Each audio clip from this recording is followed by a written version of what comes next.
ma-oriente. Nila, wear this ring as a sign of my unwavering love and steadfast fidelity in the name of the Father and of the Son and of the Holy Spirit. Amen. Napakaswerte ko naman.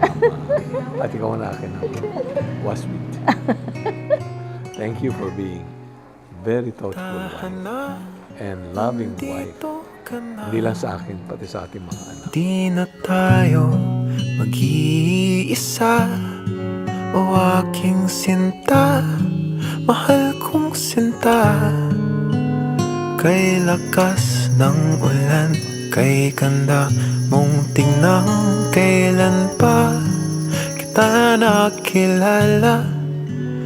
Kay tagal nang hindi masaya, at sa wakas ay nandito ka na.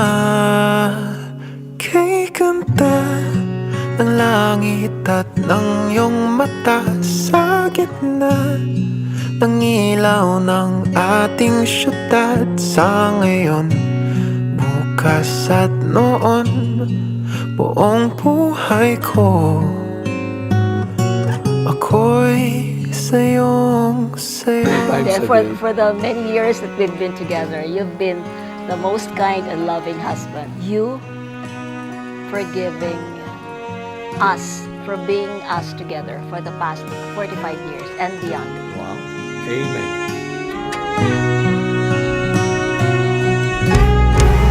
I love Sa you! ngayon at sa pagtanda, ito ang aking nadarama.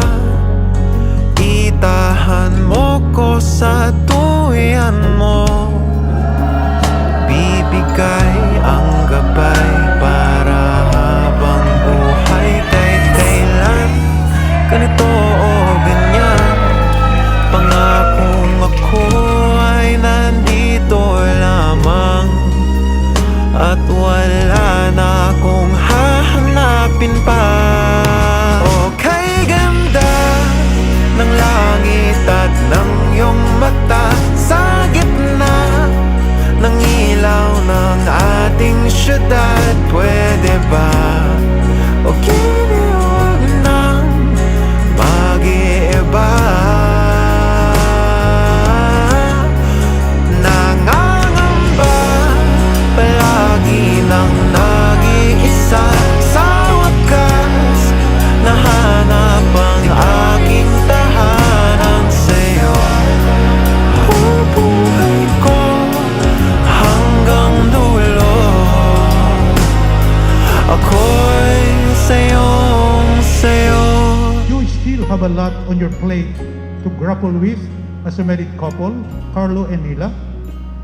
Make good use of that time to love and care for each other and the family you have built under God's care and protection. There is no vacation or retirement in married life. Married life is a lifetime commitment until death do us part.